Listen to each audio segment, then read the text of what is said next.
Es el director de la Unidad de Investigación en Fisioterapia de la Universidad de Zaragoza y es responsable de la línea de investigación La terapia manual en la salud y la enfermedad de la Universidad de Zaragoza.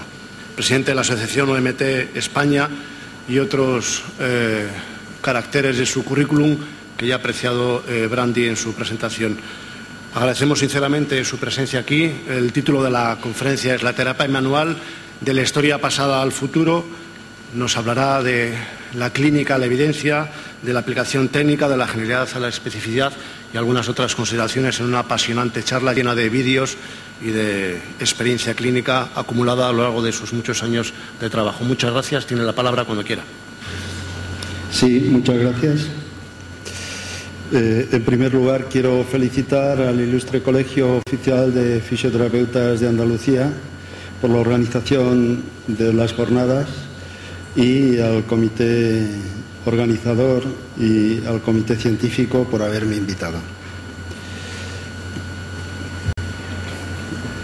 Intentaremos conducir esta presentación desde la historia de la terapia manual hacia la situación en la que se encuentra actualmente, sobre todo en el marco internacional. Voy a empezar a hablar sobre la historia de la terapia manual. La terapia manual no es exclusiva de los fisioterapeutas. Hay una nebulosa en la que existen numerosas profesiones en algunos países como profesiones oficialmente reconocidas e individualizadas, y en España solo existe la profesión de fisioterapeuta como la oficialmente reconocida por el Estado para ejercer la terapia manual. Pero en la realidad tenemos, como en todos los países, un magma que incluso nosotros mismos nos cuesta identificar y que incluso lo hemos provocado. Algunos grupos profesionales de estas profesiones que sistematizan y reivindican la categoría científica con respecto a la terapia manual son, sin embargo, un fenómeno moderno que comenzó a finales del siglo XIX. Osteópatas, quiroprácticos, naprápatas, fisioterapeutas y otra serie de médicos, todos tienen en común esto, que utilizan la terapia manual.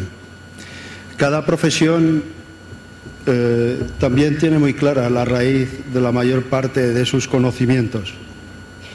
Existen ciertos inventores de las diferentes disciplinas, 3 de ellos son norteamericanos, todos sin una certificación universitaria formal en medicina y originalmente no satisfechos con lo que la fisioterapia tradicional, con lo que la medicina tradicional, ofrecía. El más conocido, André Taylor Still, fundó la osteopatía, como todos sabéis, en 1874. Le sigue Daniel Palmer, que fundó la quiropraxia en 1894. Un colega, exalumno suyo, Oakley Smith, desarrolló la naprapatía en 1906-1907. Alguna consulta ya hay en España de naprápatas.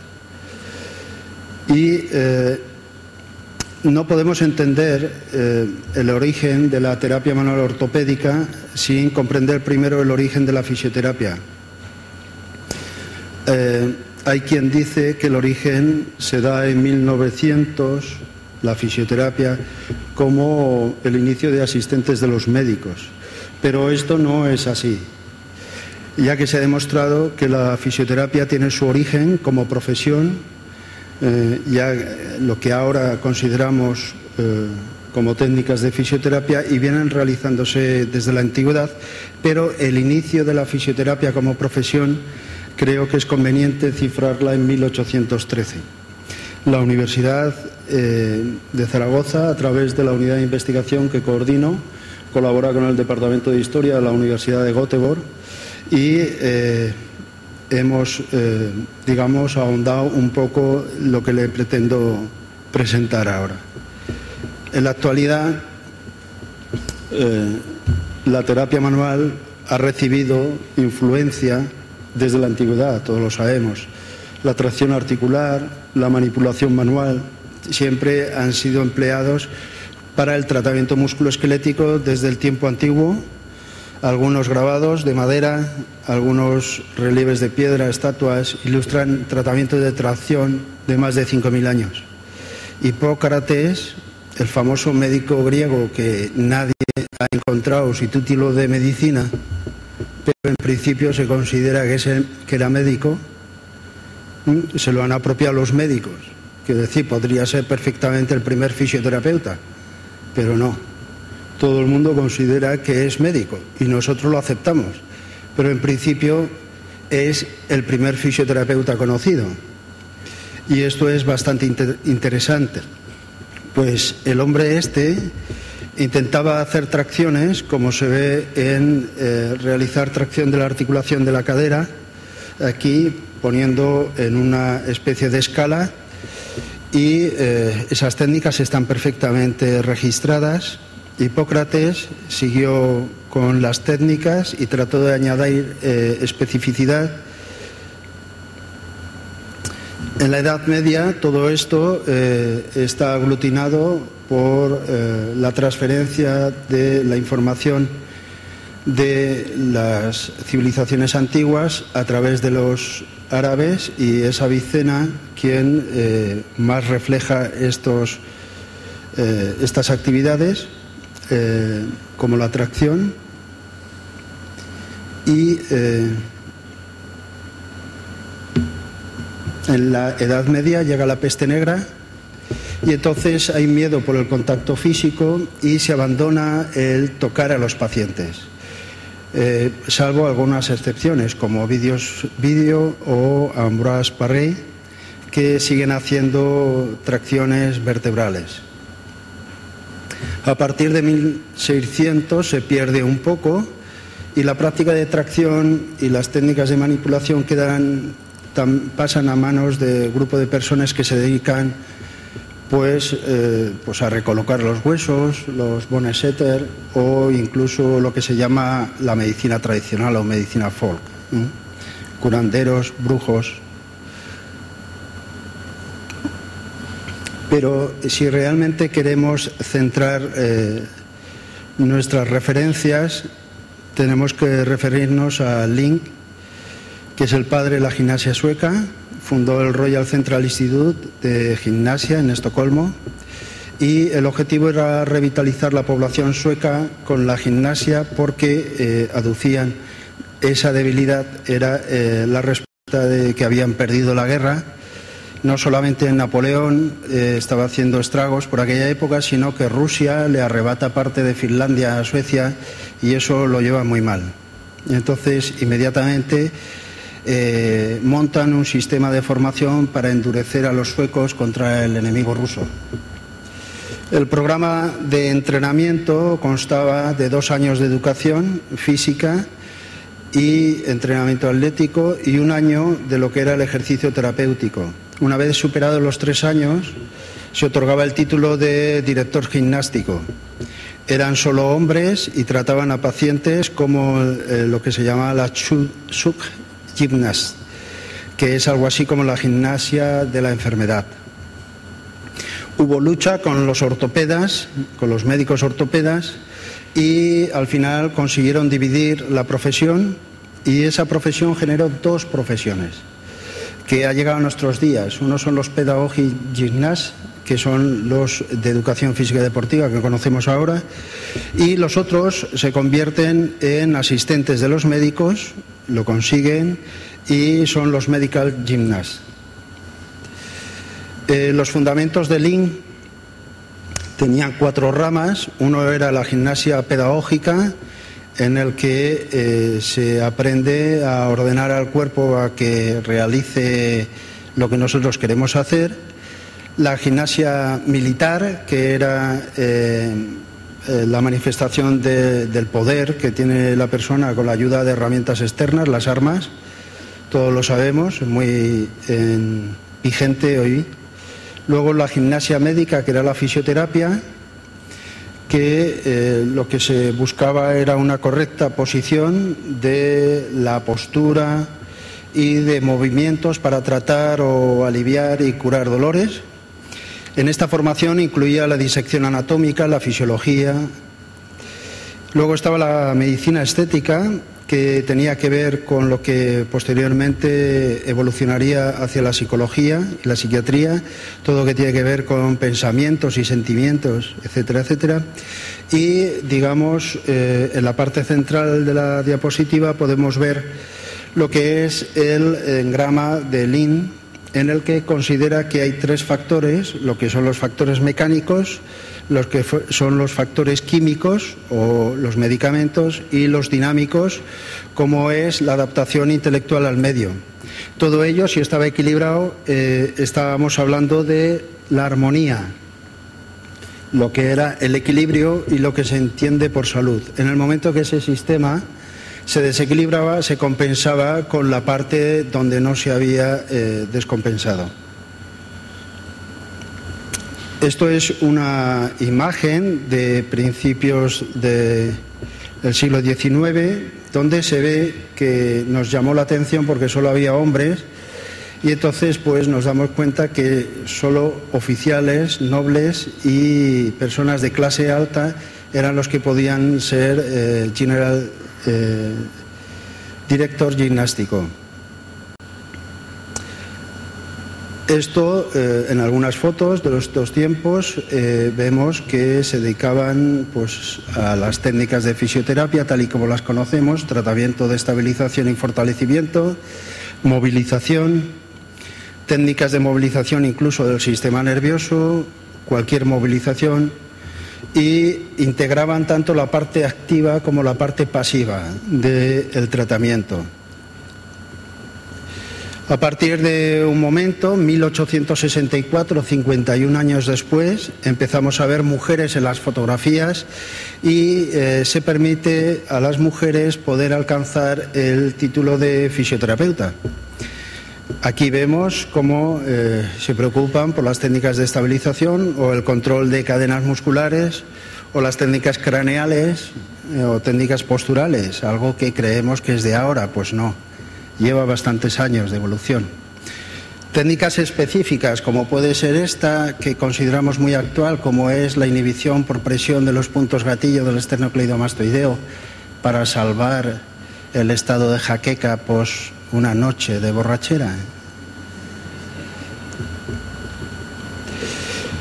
Otra de las personas que les quiero presentar es a Kellgren. Kellgren puede ser que sea la persona que tiene en su haber el cambio de la situación de la fisioterapia tal y como se conocía en Suecia a cómo nos ha llegado. ¿Por qué? Pues porque él era director gimnástico, pero empezó a viajar porque había mucha demanda por toda Europa, incluso pues en el Cairo, en Estados Unidos, vivió en Londres.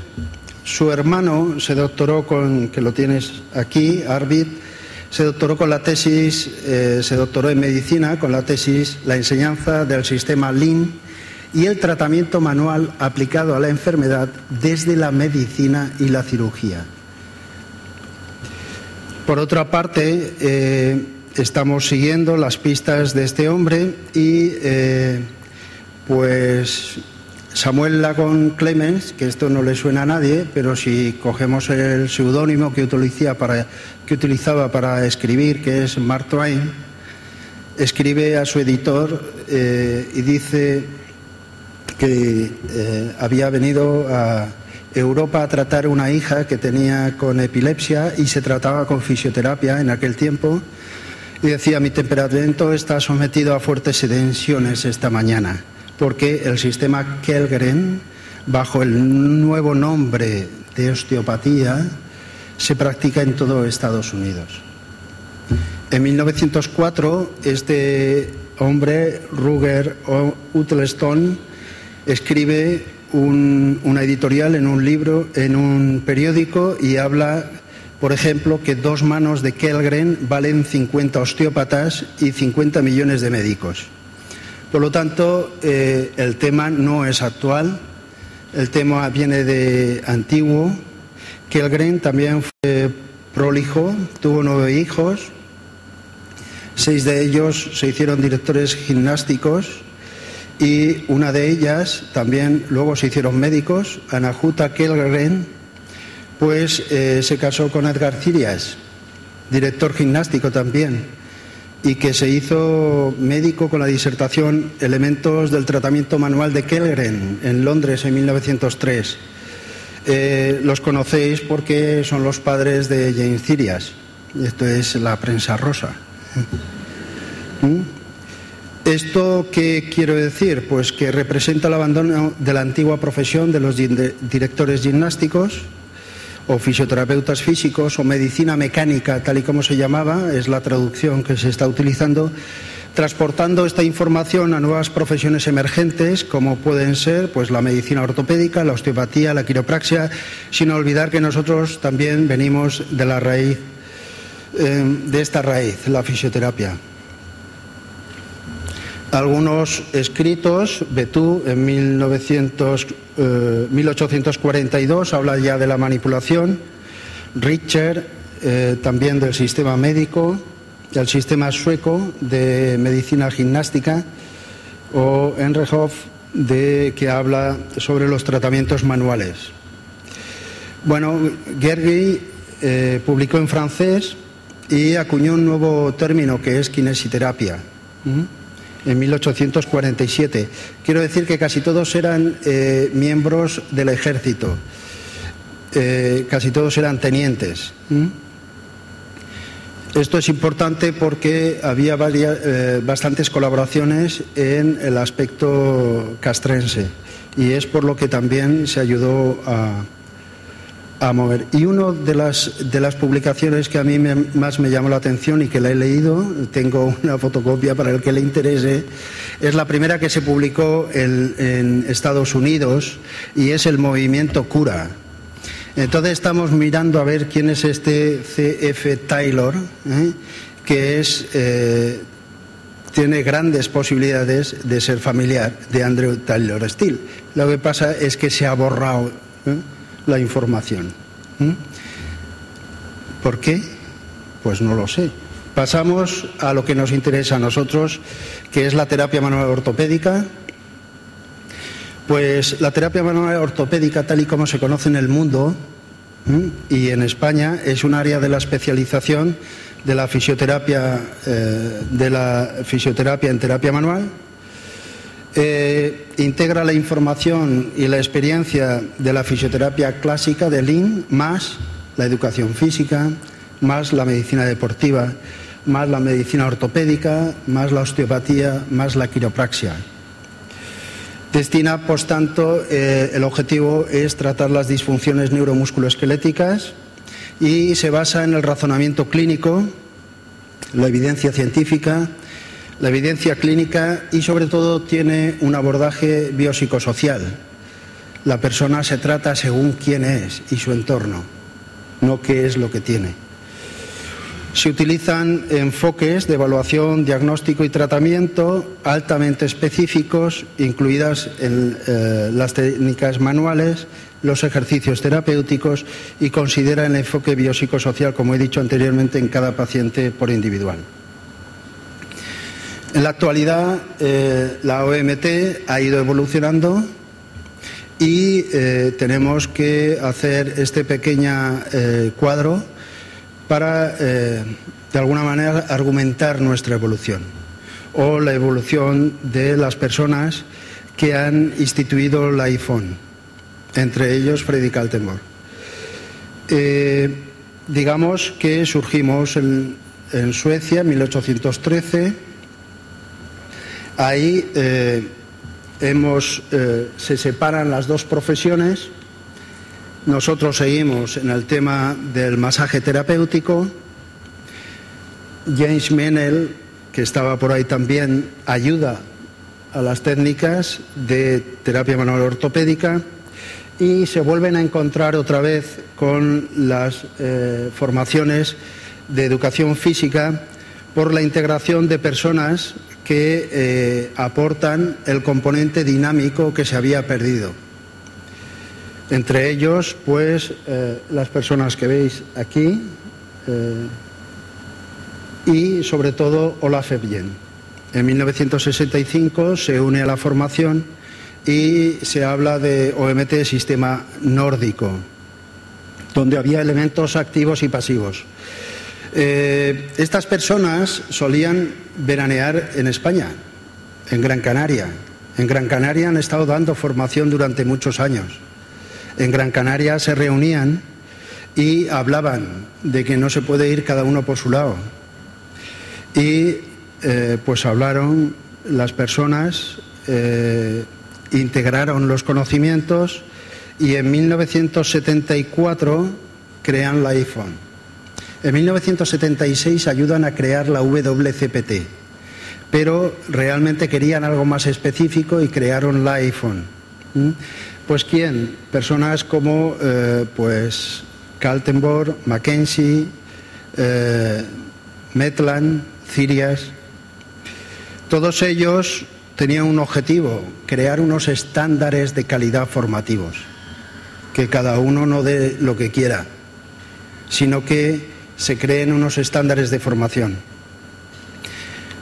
Había, por tanto, un comité de estándares que pues lo integraban pues estas personas durante estas fechas.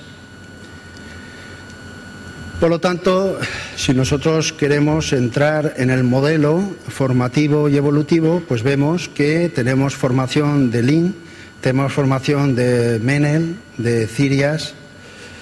Freddy Kaltenborn también tuvo formación de quiropraxia, de osteopatía, con Alan Stoddard, y al final creó la terapia manual, la fisioterapia manual al modo Kaltenborn.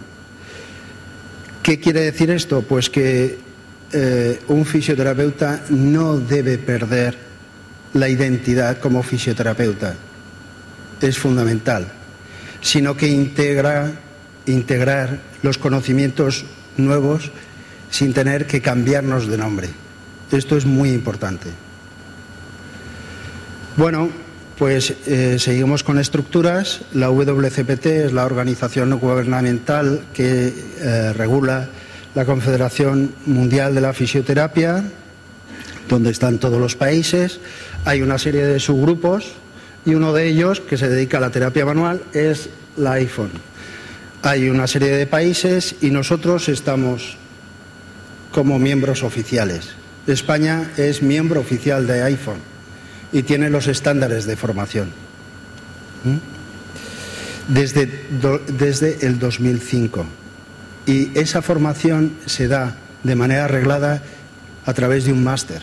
En este caso, el máster en la Universidad de Zaragoza, que dirijo, pero que está abierto a todas las universidades que quieren implantarlo. El estándar básico es la calidad. Si se cumple, no hay problema. Tengo que agradecer personalmente el esfuerzo, el trabajo, la abnegación y sobre todo la intensidad de Freddy Kaltenborn para conseguir que esto sea realidad. Pasamos a procedimientos actuales. ¿Qué es la OMT? Pues seguimos un proceso de razonamiento clínico sistemático. Hacemos una evaluación para establecer lo que nosotros llamamos diagnóstico biomecánico.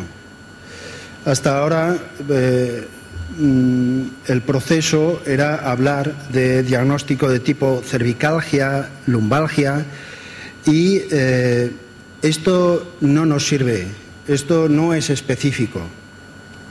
No nos dice qué es la función que está alterada del paciente, sino que le duele, por lo tanto no es un diagnóstico operativo para nosotros. Nosotros nos interesa hacer un diagnóstico físico y funcional que haga referencia a síntomas, a signos, y que asuma la relación interdependiente entre ellos. El segundo objetivo es mirar las indicaciones, las contraindicaciones, y el tercer objetivo es establecer una guía para la medición, cuantificación objetiva y subjetiva de los síntomas y signos que sean relevantes. Por ello, hacemos esta evaluación del proceso de búsqueda diagnóstica paso a paso.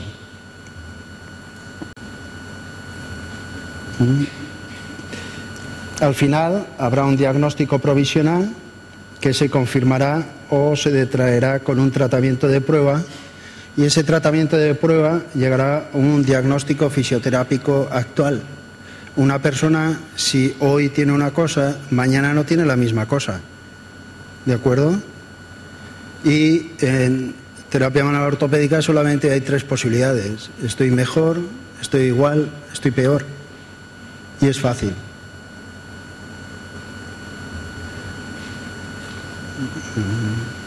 ¿No quiere pasar?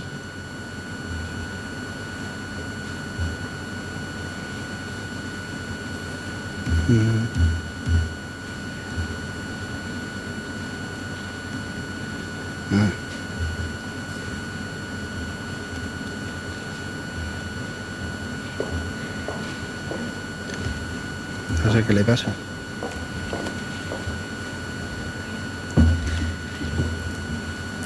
No. Sí que, pero que he tocado una cosa y no pasa. Espera a ver. Lo pongo otra vez.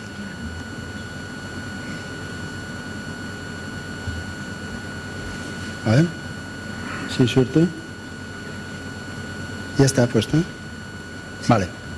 Bueno, ya sabéis que dentro de los ordenadores hay gnomos, y a veces trabajan de manera arbitraria y caprichosa.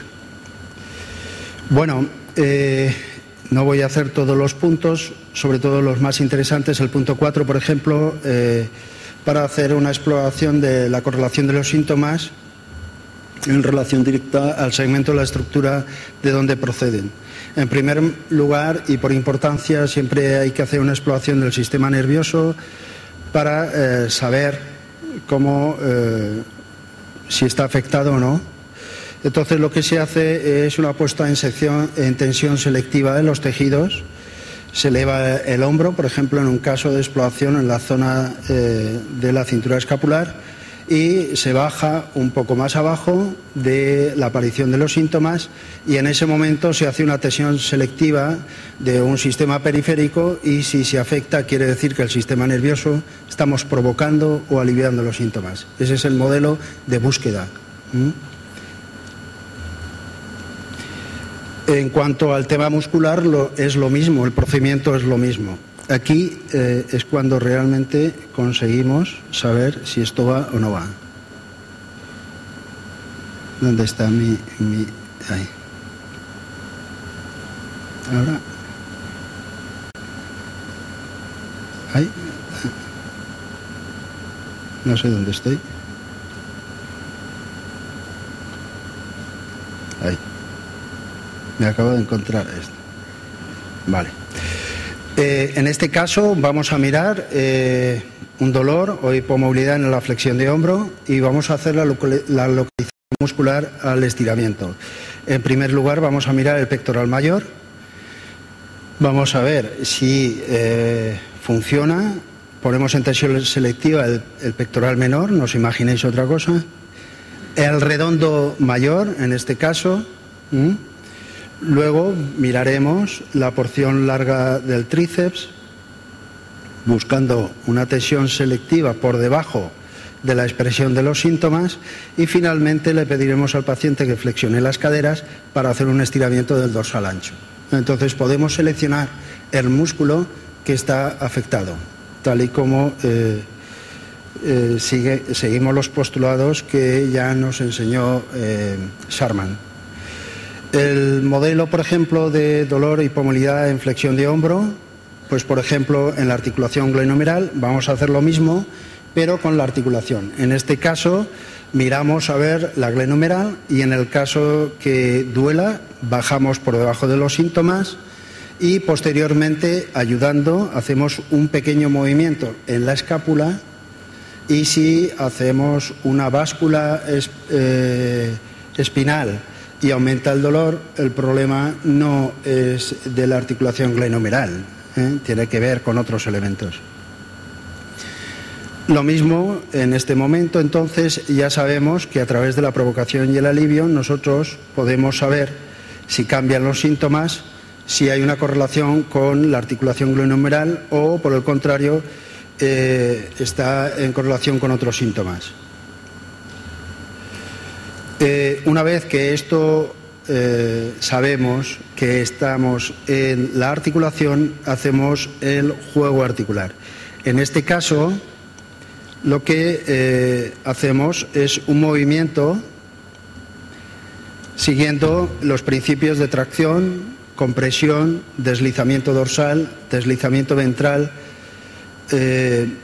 y miramos a ver si la articulación tiene una movilidad hipo, si es normal, o es hiper, que son las tres situaciones que puede tener una articulación en cuanto al rango articular.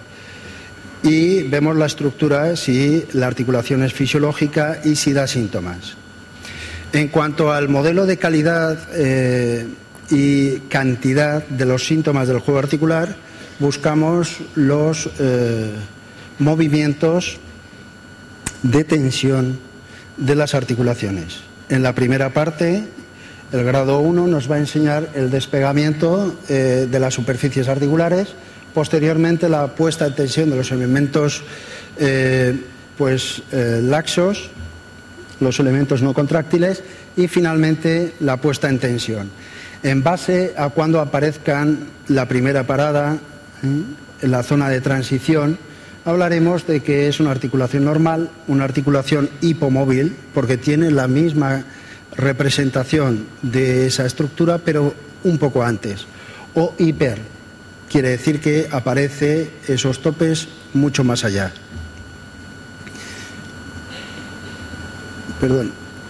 También vamos a ver otros elementos como la movilidad y la fuerza, la función con test, más los test neurodinámicos, el sistema de soporte, el test de la función vascular, o aspectos ya de control motor como el equilibrio, fuerza, la resistencia, la coordinación, etcétera, etcétera. En cuanto al tratamiento, este es el árbol de decisión. En principio, si tiene una persona dolor, hacemos los test, llegamos a la articulación, vemos la articulación fisiológica, que está aquí marcada, y sabemos si es hipomóvil o hipermóvil. En caso de hipermovilidad, lo que vamos a hacer es la estabilización, siguiendo todas las estrategias terapéuticas que tenemos en terapia manual, e incluso el vendaje ortopédico. Y si es hipomóvil, pues tenemos que saber si es extraarticular o si es intraarticular. En el caso extraarticular, lo que haremos será trabajar elementos activos o elementos pasivos.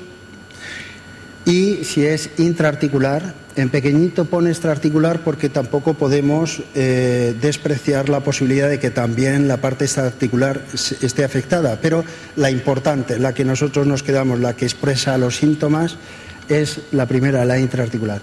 En este caso, el tratamiento será pasivo, se podrá hacer una manipulación o elementos articulares rápidos dentro del grado 3, ya sea de tracción o técnicas de deslizamiento. Posteriormente terminará con la instrucción, la automovilización por los procedimientos postmanipulativos o por la autoestabilización. En ocasiones el proceso agudo no nos permite zancochear mucho la articulación, no sé si eso se dice por aquí, digamos trabajar mucho. Entonces tenemos procedimientos altamente efectivos y que ya nos lo presentó la profesora Estebanez en su proyecto de tesis, y es trabajar en el grado 1 y el grado 2 muy suave y soltar la articulación. Esto el paciente lo va a permitir y va a haber una analgesia. Estamos viendo que se produce analgesia y también se pueden incluir procedimientos de termoterapia, de hidroterapia, electroterapia, técnicas de vibración, etcétera, etcétera. Pero siempre en el grado 1 y grado 2 los movimientos.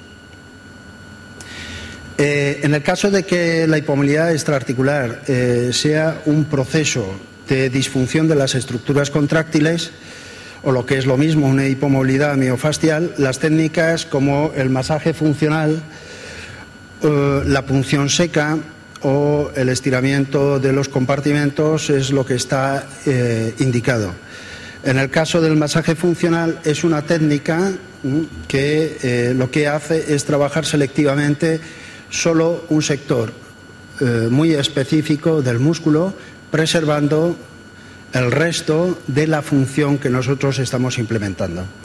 En cuestión de la punción seca, pues todo lo conocéis, es algo que se ha puesto de moda y por supuesto se ha puesto de moda y también lo estamos buscando. Pues una de las líneas que tenemos es la búsqueda con el eco de la aguja, es divertido, por lo menos no para el paciente, pero nos ayuda a ver exactamente cuál es el comportamiento contráctil de la estructura. Si el problema no es contráctil, si es un problema compartimental, posteriormente vamos a hacer los estiramientos, porque a veces puede dar un problema básico de hipomovilidad funcional. Podemos hacer un estiramiento del recto anterior, por ejemplo. Espera, a ver. Esto es bastante difícil, ¿eh?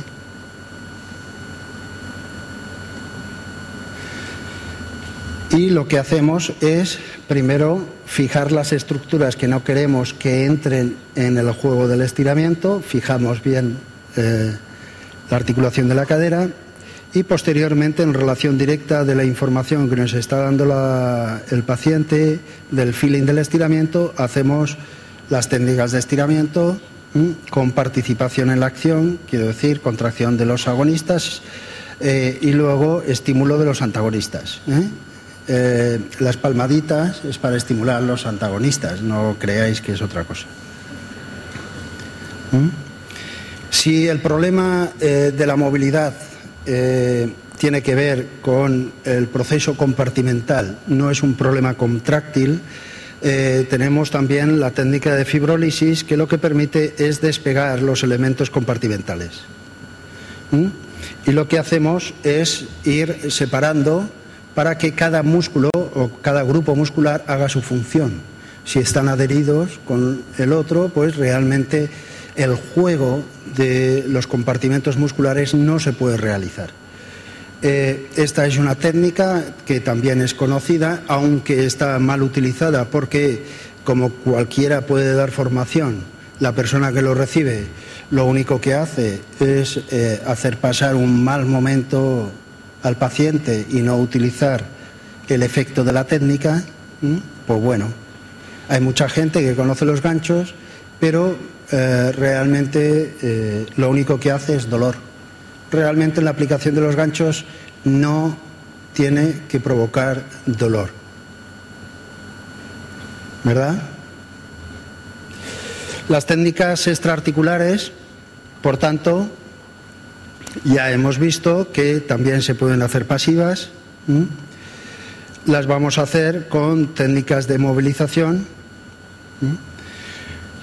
para generar relajación o incluso técnicas de manipulación-tracción en posición de reposo.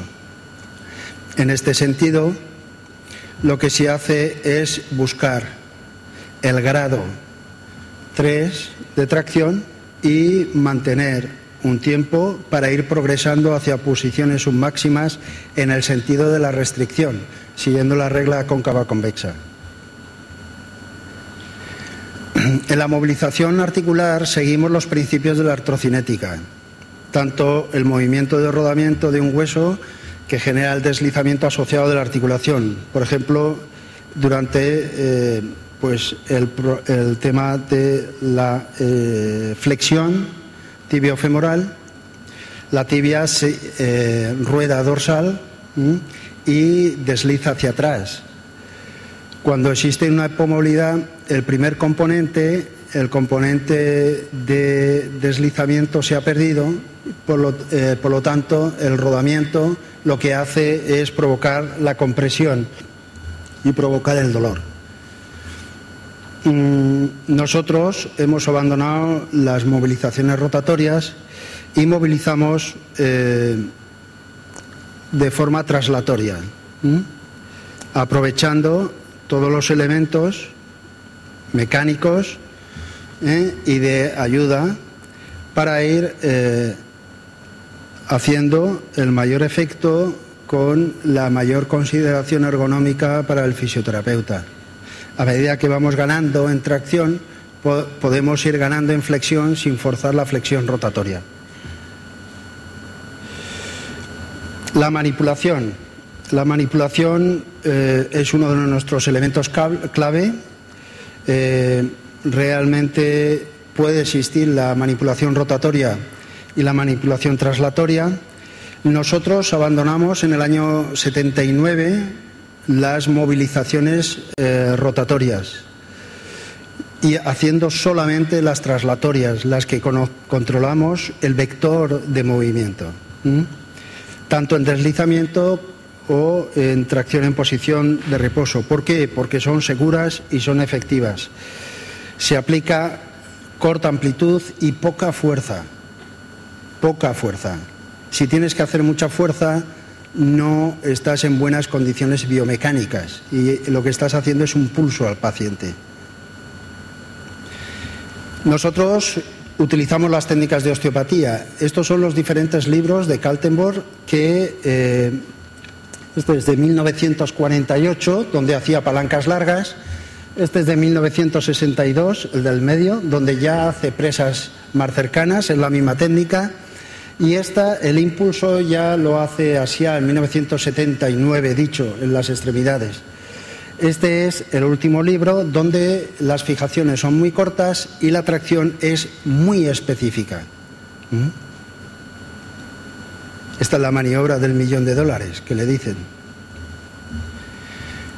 En cuanto a técnicas de manipulación tracción en posición de reposo, pues esta es una técnica bastante interesante en la que nosotros vamos a trabajar una hipomovilidad intraarticular entre el occipital y el atlas, y es una técnica de tracción y en posición de reposo articular, absolutamente inocua para el paciente. En el primer momento ha hecho una rotación izquierda para hacer buenas presas, pero luego vuelve a la posición de reposo. Estas técnicas nosotros las enseñamos en pregrado, de forma que el alumno adquiera las habilidades y las destrezas básicas relativas a la manipulación articular. Es fundamental que el paciente el alumno aprenda a manipular con garantías y con seguridad. Y en posición de reposo es la adecuada. Se puede hacer más avanzadas. Esta técnica es ya para el máster, está más avanzada. Es una técnica de manipulación facetaria de C2-C3 en la que se busca un movimiento no acoplado, que es inclinación derecha, giro izquierdo, y bloquea las articulaciones. No hay que hacer fuerza, ellas mismas se bloquean. Y luego, posteriormente, con una supinación del antebrazo, lo que hace es moverse, es mover a la rotación izquierda y inclinación izquierda de C2, y entonces queda libre, donde se puede hacer un deslizamiento simple con un pequeño movimiento. Ahí está haciendo el acoplado y luego hace el deslizamiento. Posteriormente lo que hacemos es estabilización activa, estabilización pasiva, técnicas que ahora se llaman motor control, hacemos hace tiempo, y luego enseñamos al paciente. ¿Por qué? Porque el paciente necesita información, necesita una instrucción y un entrenamiento. Porque nosotros no tratamos solo las disfunciones y la función, sino que en un momento de que ya no tiene síntomas, entrenamos para llegar a una situación óptima. Y eso es lo que realmente busca el paciente que cree en su salud. Tiene que trabajar por ella. Técnicas de automovilización, autoestabilización, autoestiramiento, etc. Al final, diagnóstico y conclusiones. Como me habían puesto en una mesa de diagnóstico, tengo que poner diagnóstico en algún sitio. Diagnóstico y conclusiones, en el punto 4. De lo que hemos visto, del análisis histórico, se deduce que el nacimiento de la fisioterapia como profesión tiene lugar en 1813. Esto es importante para nosotros.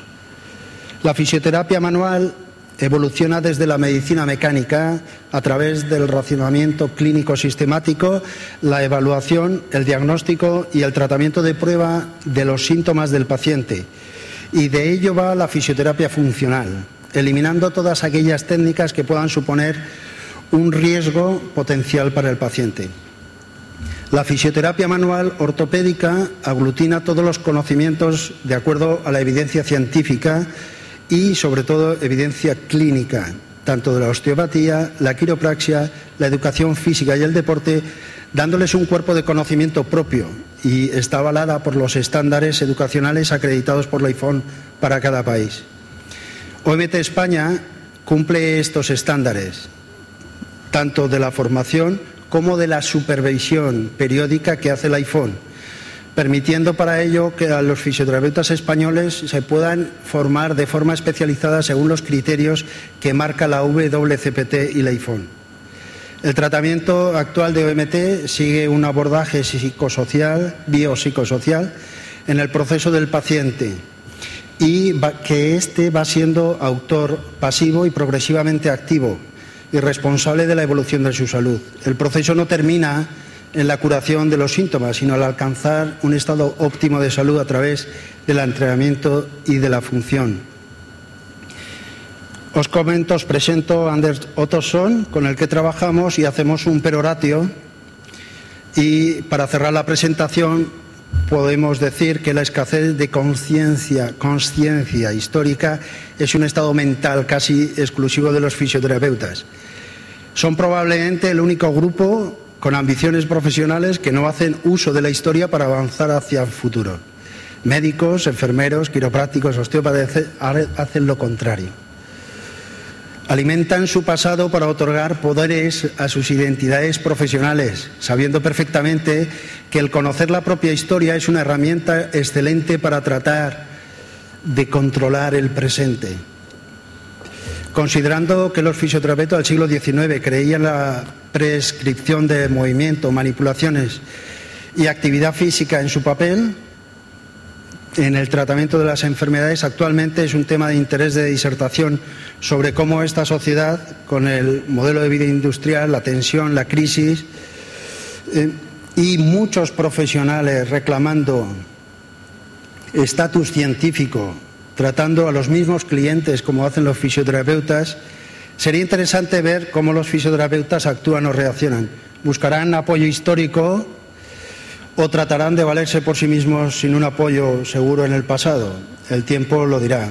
Finalmente, un error o un horror, alguna interferencia, algo, 5 segundos, y es, por ejemplo, a Alan Stoddard, en la traducción, la primera traducción de su libro en 1959, se le tradujo Manual Osteopático. Lo siento, profesor Tricas, muchas gracias por la magnífica exposición. Luego podremos discutir en la mesa de debate. Antes de dar, le ruego. Sí, muchas gracias.